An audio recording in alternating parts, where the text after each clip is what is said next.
Ladies and gentlemen, please welcome to the stage Shaka Senghor and Elizabeth Sorensen.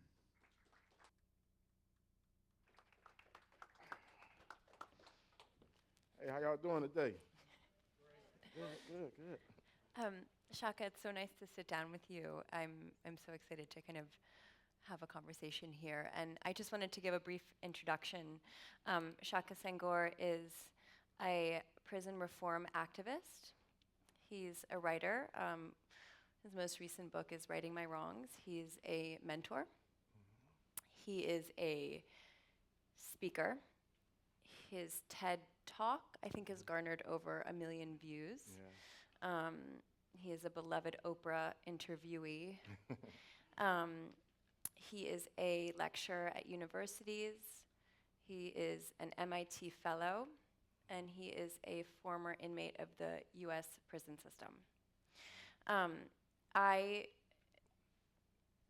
I think all of America needs to hear your story.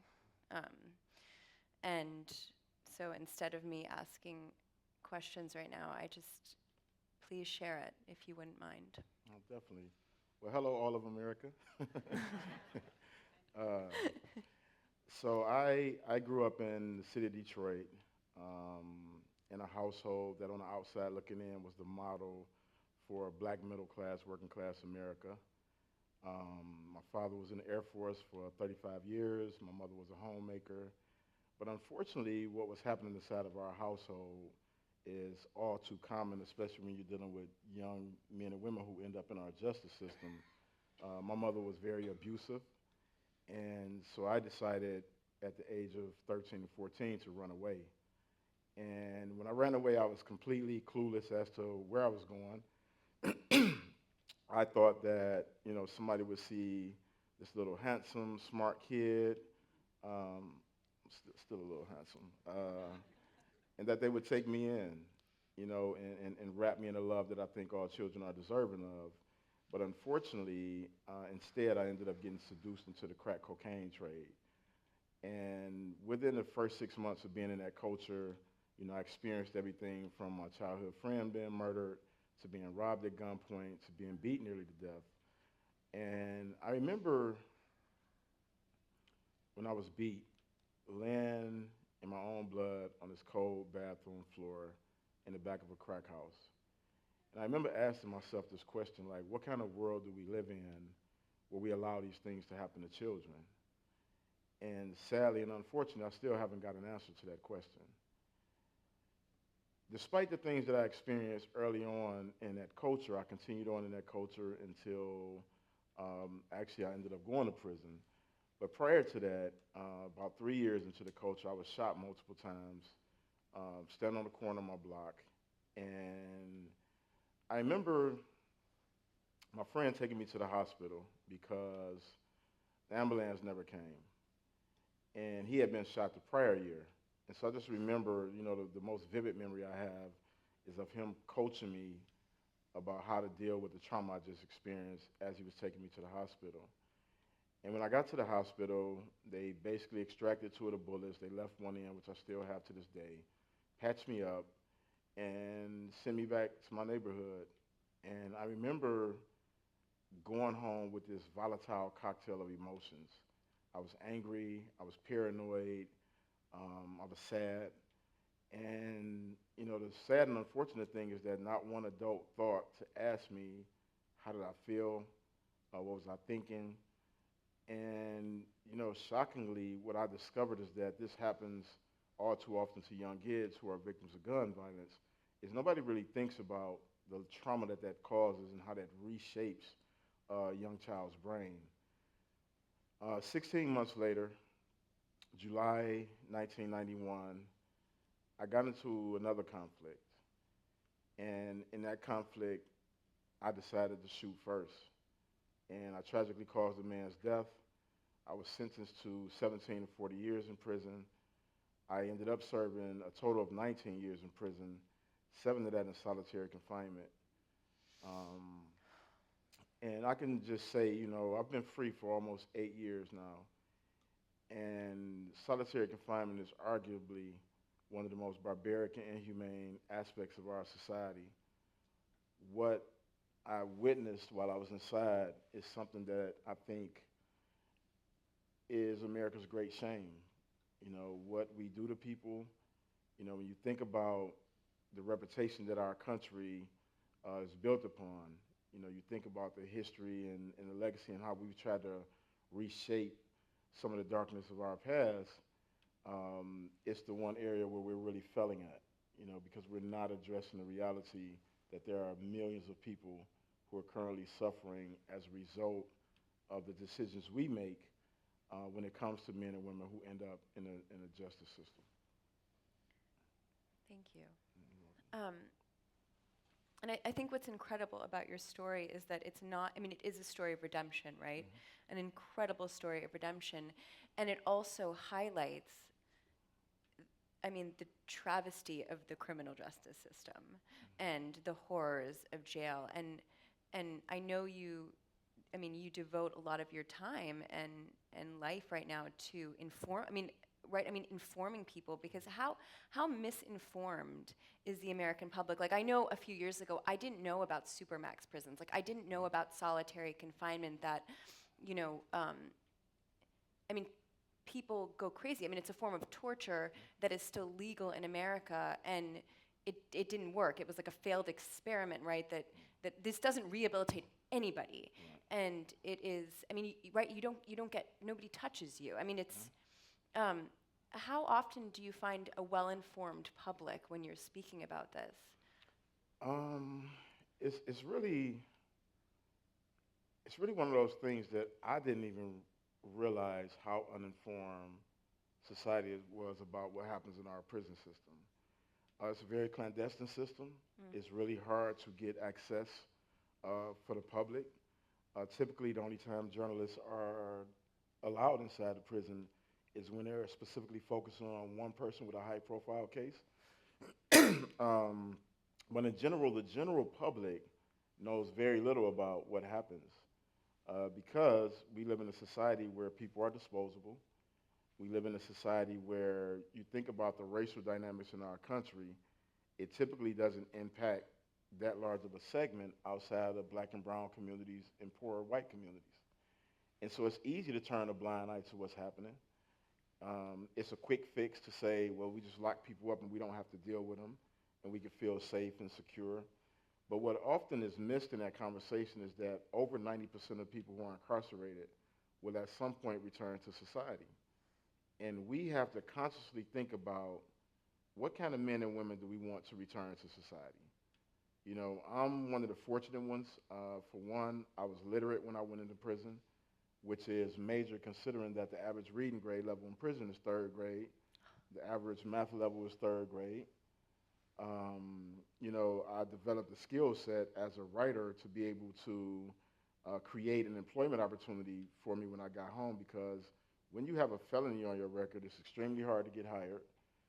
You can be denied housing. One of the basic fundamental building blocks of transformation is to be able to have somewhere safe to lay your head. And when you have a felony, you're discriminated against. In fact, there's 40,000 collateral consequences associated with having a felony on your record. Not just going to prison, but actually having a felony on your record.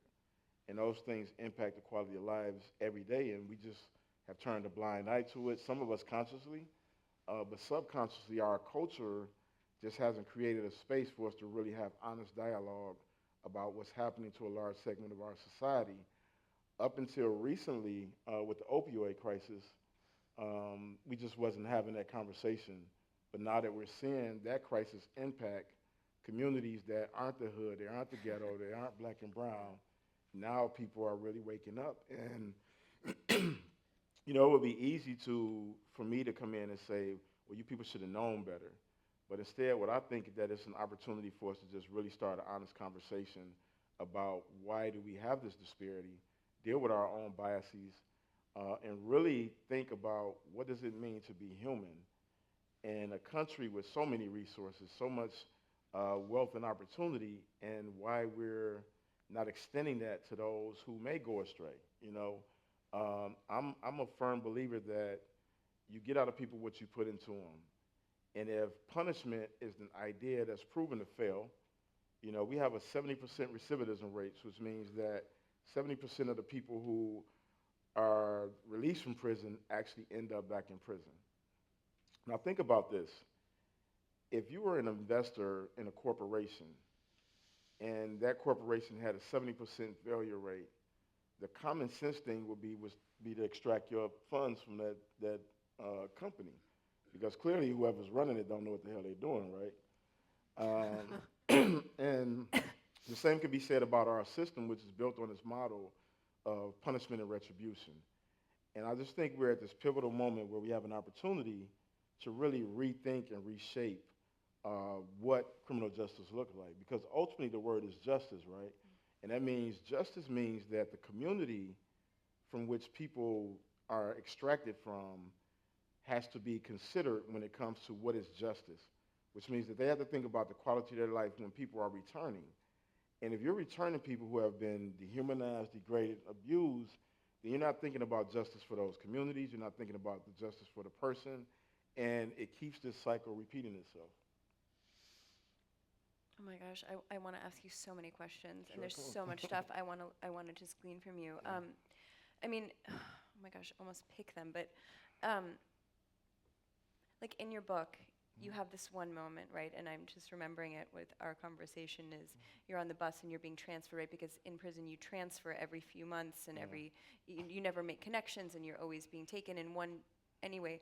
And you're going into this into a prison and you see a school next to the prison and the school's falling apart. It's like a shithole. And you're like, and the prison is beautiful. And that kind of message of this is a money-making, this is I mean, how corrupt is that? Anyway, that just stuck with me when. No, I mean, I think that's one of the contradictions that really stands out to me, especially now as a mentor. Oftentimes I'm going into schools in these very tough school systems, and it pisses me off to walk into a school and the school is falling apart. The children don't have access to the resources that they need to compete, and basically on a global scale, because that's what we're competing with now. And to think that we're in a country where schools can exist in this level of dishevelment, yet the prisons are well maintained to ensure that they can process people in and out, that's problematic. Yeah. You know, in this country, in the last 30 to 40 years, we've built more prisons than we've built universities. And that says a lot about where our interest is at, and it's largely because of the profit motive associated with incarceration. You know, there are companies who invest in cheap or free labor inside prisons. There are companies that exploit the need for connection. So, for example, at one point when I was in prison, for a 15-minute phone call, it cost $15. Now, understand that this is for somebody who's in prison who's making 17 cents an hour. And so you can imagine there are people who just can't afford to connect to their families because $15 phone call is the equivalent of their monthly pay. And they have to still take care of their other necessities. And so, you know, even now, all of my friends, they call me. I pay for all their calls, but also get a chance to email them. It costs me 5 cents just to email somebody who's incarcerated, or it costs them 5 cents to email me, but we can email each other all day for free. And so it's problematic that the environment is very exploitive. It's exploitive of poor people. It's exploitive of people who don't have a voice. You know, and then the other part is when you get out of prison, oftentimes you still don't have a voice because we have states where if you have a felony, your right to vote is taken away. And there are so many things that really impact the quality of a person's life who's actually trying to get it right. I can tell you, I get phone calls all the time from guys that are saying, listen, Just got one. I'm trying to do the right thing, but society is unbending in their ability to allow me just to get a job, you know? And these are people who say that I will work anywhere and I'm willing to do whatever is necessary to do the right thing. Will you solitary confinement for 4.5 continuous years and then 3 separate years within your sentence? I mean, how did you? I mean, that is not something most people survive. Yeah. It just isn't with their mental, with their mentality. I don't know, their brain intact. Yeah. How did you do that? Um, I was very fortunate. You know, I had some incredible mentors inside. And these weren't like church people coming in or entrepreneurs. These are men who, most of them are currently going to die in prison. They're serving life sentences. And they bestowed upon me the love for reading things that challenge me. And so early on in my sentence, these guys just gave me incredible books and challenged me. And so going into solitary, I was aware of what it was designed to do to human beings. There's a book called Cages of Steel, and it was written by a professor, I think out of Colorado. But this book was about the research of super maximum security and the impact that it's had on society. And so just to give some context, I've been sitting on this stage and I've been just thinking to myself that my cell was about this size, or maybe a little bit bigger. But basically, this was the space that I inhabited for 4.5 years straight. And what I witnessed in there was unbelievable. You know, the level of degradation, the level of mental illness, which to me is like one of the hardest things to deal with. Like how people who have mental illness are treated in that environment is something that I can't imagine a person that's a citizen of this country and believes in spiritual values, religious values, moral values would find to be acceptable. I remember a couple of things, and some of this stuff I talk about in my book, but there are two things that I know will never leave me from being in solitary. And there's one with this guy. He was what the prison officials label as a cutter because he would just shred his physical being with whatever he can get. And he would take staples out of the magazine, and he would literally just gouge his skin open. And one day I asked him, I was like, why do you do that to yourself? And he was like, well, it's the only way I can guarantee they'll take me to the hospital where somebody will actually touch me with care.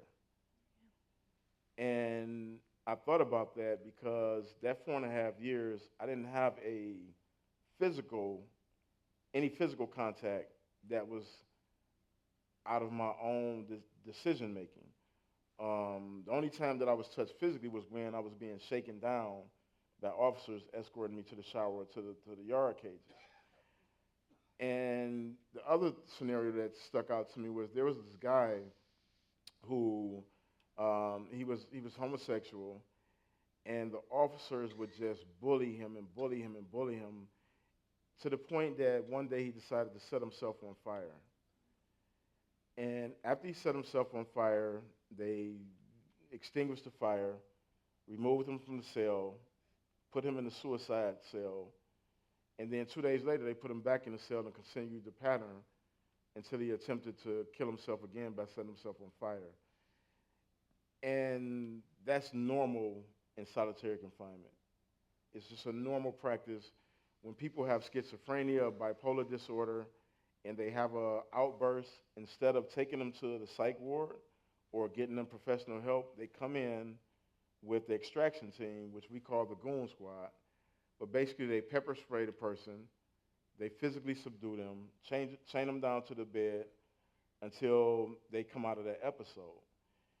And my probably the only fear I've ever had while I was in prison was actually losing my mental faculties because I saw so many guys around me who just couldn't cope with the reality of being locked down for 23 hours a day. And I always just had to do those mental checks. And fortunately for me, because of literacy, I would just construct my days like I was at college. So I would study different subjects each hour. So it would go from political science, African history, culture, to philosophy, which I originally thought was like the most boring shit in the world. But I found a way to make it cool. I just changed all the names. So Whenever I would be reading Socrates instead of like Glaucon, I would be like Tyrone. I'll just switch it up. And then writing, writing became very therapeutic. I began journaling because I had this burning question of, how did I go from an honor roll scholarship student with dreams of being a doctor to serving out my most promising years in prison? And I began to journal and I began to address all the baggage from my past, the trauma, the deep, deep trauma. I've experienced, even in hindsight, when I look back sometime, like, I'm surprised that, I am the person that I am today because of the depth of trauma was so deep. But writing saved me from that, and it allowed me to really process things in a way that was healthy. And I mean, because it is incredible the amount of books that you read and the education in some ways. And I was thinking, I mean, two things. I mean, if you wouldn't mind, but you also don't have to. I mean, there also is. I mean, this book is also the story of redemption, right? And these pivotal moments while you are incarcerated, and the one, when you share in your book that, this moment when you get it, when you get what happened and that you want to change, and it has to do with your son. And would you share that with us? Yeah, sure. So I get questions a lot of times about, okay, how were you able to not only turn it around, but how were you able to move forward in life with the type of meaning and purpose that I live my life with? And in addition to that, like how am I able to thrive at this point in my life? And it goes back to three pivotal things happened throughout my incarceration. One was meeting those incredible mentors that I shared with you earlier. And these men were just brilliant. They're brilliant, and sometimes I don't even know if they even understand the level of brilliance that they exude and the humanity that they extended. But basically, I was getting into a lot of trouble during my incarceration, and so the officers would ask the elder guys, can you reach this guy? Can you try to talk to him? And of course, I didn't want to listen, and eventually they discovered that I love to read. And so they just started introducing me to books, and we started, having debates, and they would always question whether I was actually reading the books because I was a fast reader. And so when I would return the books to the library, they would challenge me, well, in this chapter, what was, such and such talking about? But basically what happened with that is that eventually I ended up reading Malcolm X's autobiography as a result of these mentors. And that book, it showed me what was possible. It showed me that my life didn't have to end based on somebody else's definition of who I was. And that if I put in the hard work and if I made the effort, that I can produce different outcomes.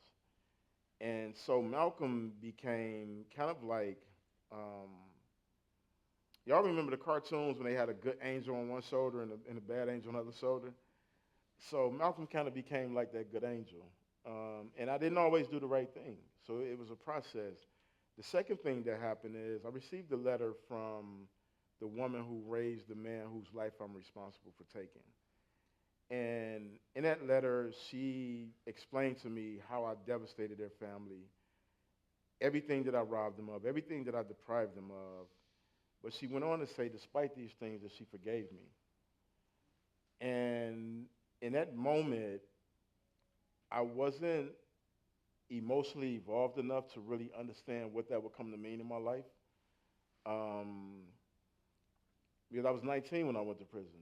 I was still a kid grappling with a lot of things. And so, but what that letter did for me is it penetrated the hardness that I had over my heart for so many years. A few years later, while I was in solitary, I get a letter from my son, and he was around 11 years old, and he wrote me and told me that his mother had told him why I was in prison. And it's very difficult to read that letter for a couple of reasons. For one, I didn't know if my son was mature enough to handle that conversation, and I felt like that was my responsibility to share with him the decisions that I made that led me down that path. But the second thing is I realized that not only had I devastated a family by my decision that night, but that I had also betrayed, my responsibility as a father. And what I decided at that point was that if I'm going to become the father and the man that I'm capable of becoming, that I have to make a real decision. And I have to prove to myself that I'm capable of turning it around. And I have to do the hard, uncomfortable work of excavating all of the pain, the trauma, the poor decision making from my past. And so that's when I decided that I should write a book. And the reason I chose to write a book is because I realized through journaling that I had never accomplished anything in my life outside of a GED. And I believe that anytime that you make a decision in life to do something, that the first person you have to prove it to is yourself. And so I said, okay, if you're really going to turn your life around, write a book in 30 days. Yeah, that's what I that's what I think about now. Like I can't imagine writing a book in 30 days. But I wrote that first book in 30 days, less than 30 days, and then I decided to write a second book. Because I feel like you can do anything good once, but to me, the mark of greatness is the ability to do something good over and over again. And so I decided to write a second book, and that led to me eventually writing 4 or 5 books when I was incarcerated. Wow. Thank you for sharing that story. Oh, thank you for asking. And then you come out, and you're out of this system that you've been in for almost 2 decades, and I mean, what you start. I mean, you've made an impact on somebody like Oprah, who might be our next future president. I mean, you're writing books. Your book, which I mean, Malcolm X is that book, right? Like it was that book of how do you get out, and you've written kind of a modern version of that, maybe not with the political bent, but there's just a few things. Like I know your book, you've said it has it's challenging getting it into prison. You have Oprah, where's your message? Like, how are you getting your message out, and where are the challenges, and where have been the real kind of victories for you? I would say, and personally, like, what's life like after being in a system? I don't know. There's like a lot of questions, but I'm throwing them out because then I know you guys probably want to ask questions. But so when I got released from solitary, I knew that I wanted to get my words out to the world, specifically young kids who don't normally read. So when I first started writing, urban detective novels, and I would sprinkle like messages through my writing because basically what I wanted to do is inspire young men and women to read the way that I was inspired by my mentors on the inside. So I started this company in prison, scraped together the money I earned. At this point, I was working in the law library, basically as a paralegal, and I was making an astounding $54 a month. And so I would save that money and whatever money my family sent me. And then I and my partner, we decided to start a publishing company. And I published my first book from prison. And then I got sued by the Department of Corrections for the cost of my incarceration. They sued me for exactly $1 million to cover how much it cost for me to be incarcerated. And when I remember going through the lawsuit process, like, it was emotionally devastating because I'm like, here I am trying to figure out a way to provide for myself when I get out of prison. And the first thing that they think to do is try to take that away. And fortunately, I was able to navigate through that without incurring any loss. So fast forward to 2010, I went to the parole board 3 different times. And the first 2 times, they determined that they didn't think I was fit for society, even though at this point I had published 2 books. I had been published, internationally in various different anthology series, and somehow they didn't think that I could function in society. So they denied me 2 times, and then the 3rd time I walked out of prison. And on my way out, they told me that I would be back in 6 months, and largely because we have that 70% recidivism rate. But I got out, and I took those books that I published, and I literally sold them out of the trunks of my car, at parks, at barbershops, hair salons, wherever I talked to people, I was selling books. And then I ended up getting a couple of fellowships, and one of those fellowships was at MIT Media Lab. And after talking to the director, I just felt like it was time to write my personal story. And so I wrote Writing My Wrongs, the memoir that we have here. And I originally self-published the book. So I self-published that book. I sold it, same way, same process, just pure hustle. Whenever I had speaking engagements, I would sell the book, and people would buy a lot of books. And eventually, the self-published version made it to Oprah's hands.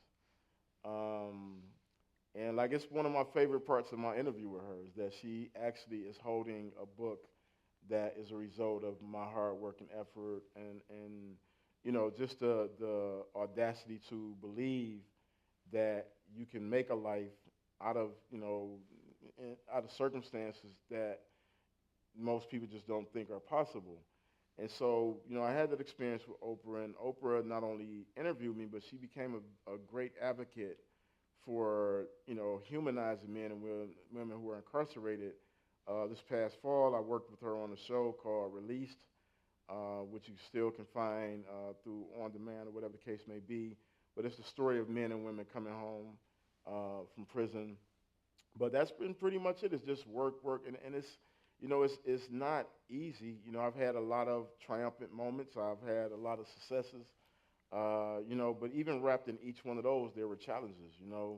When I did TED, I was invited to speak at TED's 30th anniversary. It was the first year they moved the conference to Vancouver, and because I have a felony, I couldn't travel.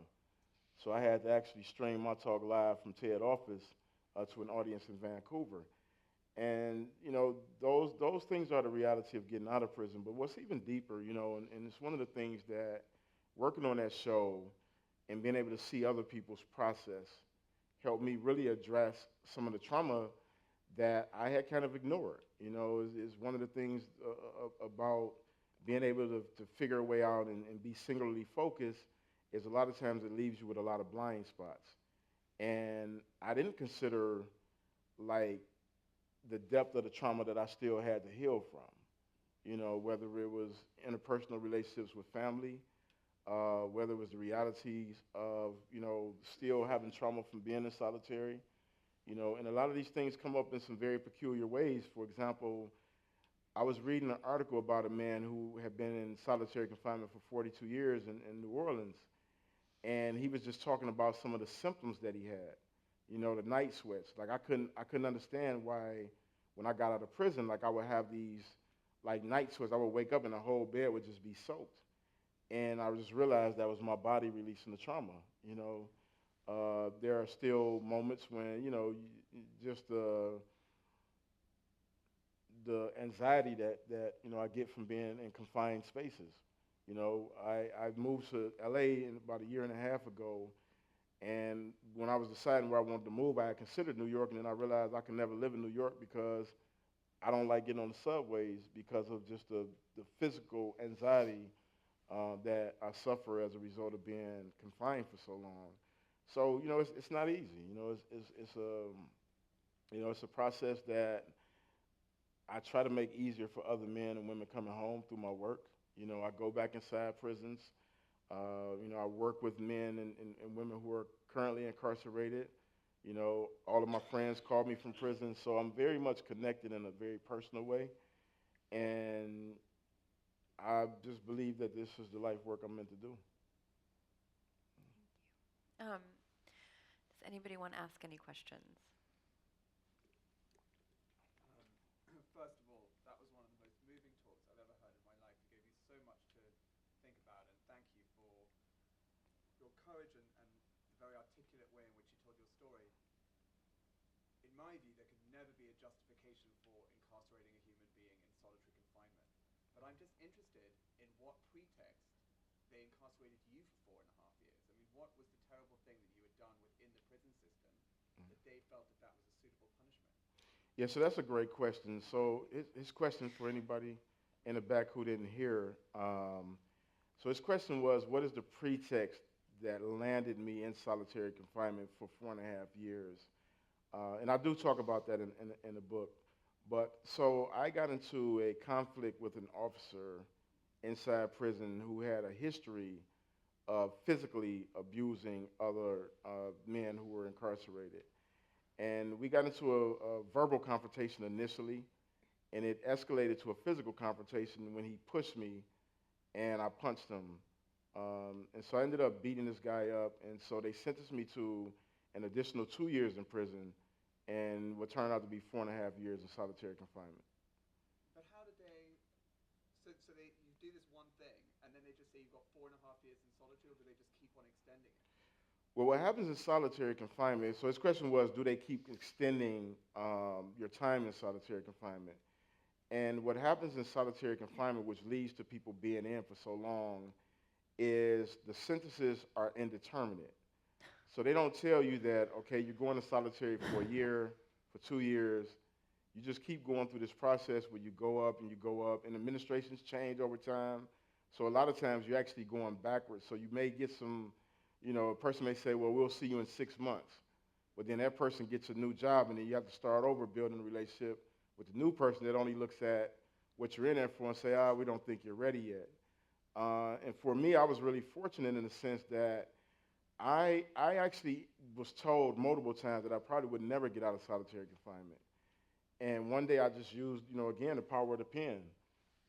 And I wrote the warden, and I just told him, I said, well, when I was very intentional about not following the rules, like you never had to second guess like that I was going to break the rules because I was very clear about not following the rules.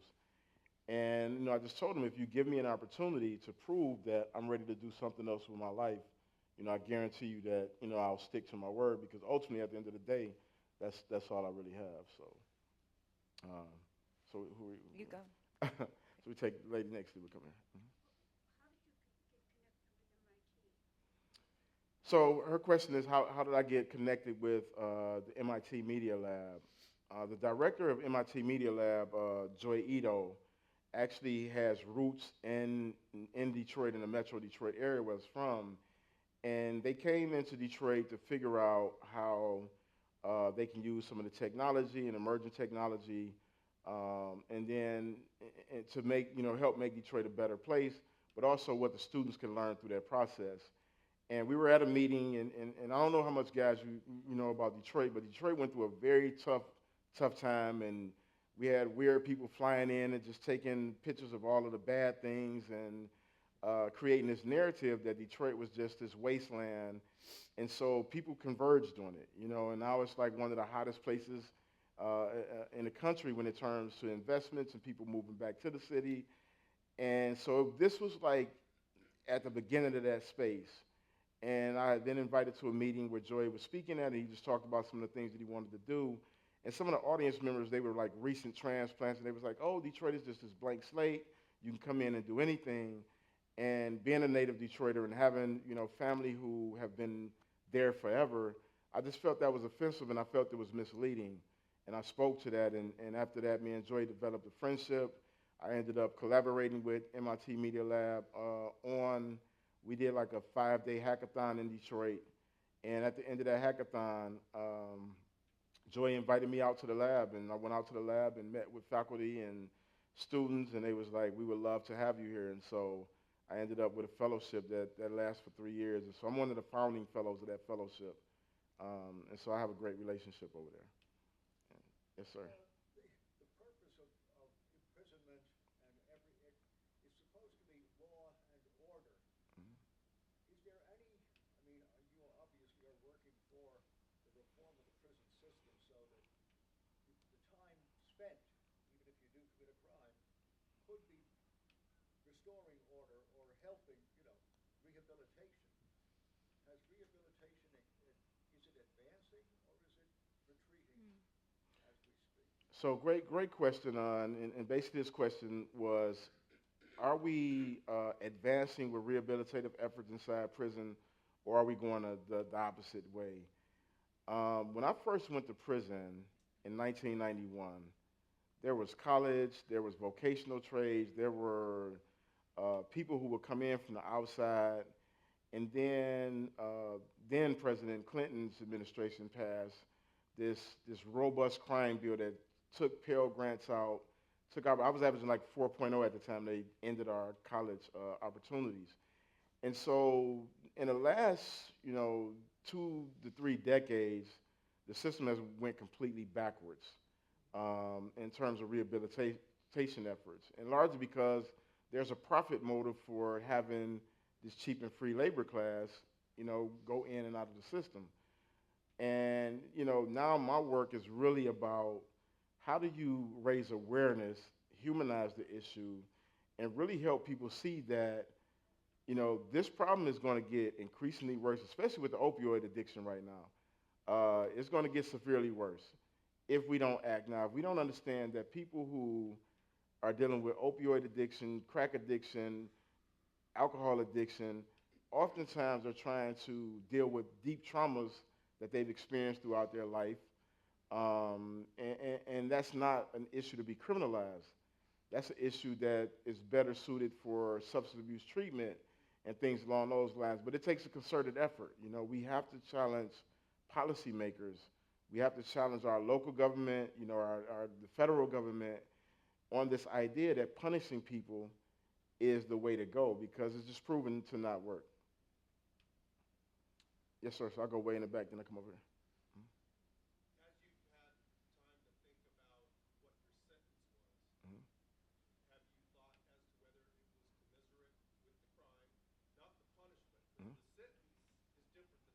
Definitely. And that's what we've kind of talked about here. And then what would you change in terms of how those sentences are meted out once they have been incarcerated and sentenced? Yeah. It's a great question. So his question was, do I think that the sentence that I received was commensurate with what I was charged with? So the short answer to that is no. And here's the reason why the answer is no, is I think in order to mete out justice, that we have to look at the whole of the picture. And we can't just look at the segment of it that makes us uncomfortable. So if you just go solely based on the crime, then of course, decades in prison under the standards that we operate now seems like the most logical thing to do. But if you look at the full context of what led up to that moment, what transpired in that moment, who I was before that moment, who this man was before that moment, then it begins to change how you see what justice really looks like. And further, I will add, which is the second part of your question, which is what should happen once that sentence is meted out. I went to Germany to study their system. And one of the approaches that they have is that they start working on rehabilitation from the moment a person is arrested until they're released. And that's what we fail to do. I'm honestly a product of my mentors, hard work, and dedication. Nothing more, nothing less. The time in solitary confinement didn't make me the man who I am today. It's what I chose to do in there based on the wisdom that I received from reading and from having great mentors and from being literate.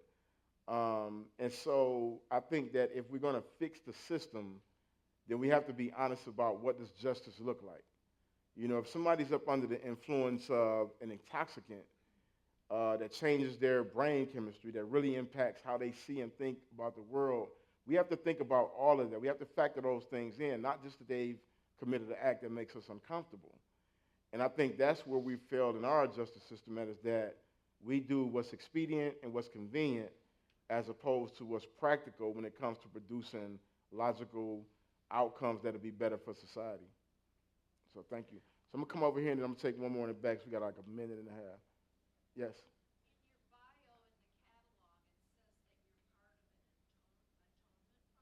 Mm-hmm.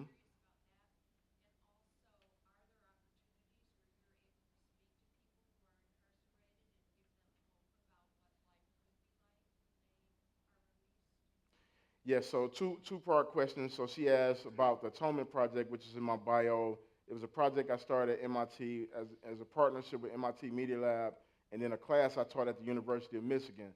The short answer is the class is still being taught.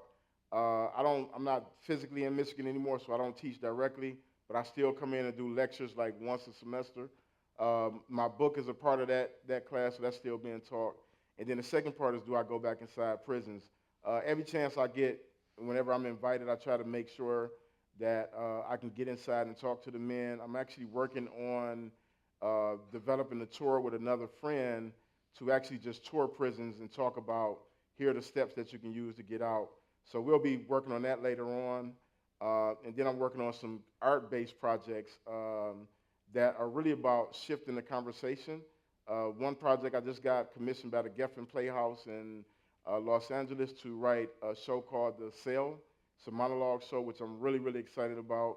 So we started a workshop on that next week, and then y'all will hear a lot about that, hopefully in the future, as we're trying to bring that out to the world.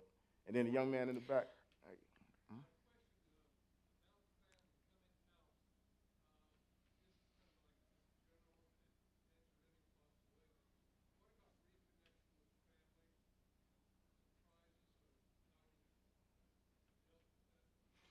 Okay, so I know we're out of time, so I'm gonna answer this on the fly. It was very difficult. It was very difficult. His question was, how was reconnecting with family getting out? It was very difficult reconnecting with people I hadn't seen, hadn't been around for 2 decades. The first time my mother came to see me in prison, I had 17 years in. And, you know, you can imagine going 17 years without seeing the woman who gave birth to you. That kind of laid the foundation for what it's like connecting with everybody else in my family who I hadn't seen in either just as long or longer. So it's very difficult for people coming back. But hey, we have to rush, and they're gonna. I don't want them to yank us off the stage from behind the thing. But thank you guys for attending. Shaka Senghor. Thank you so much. Appreciate it.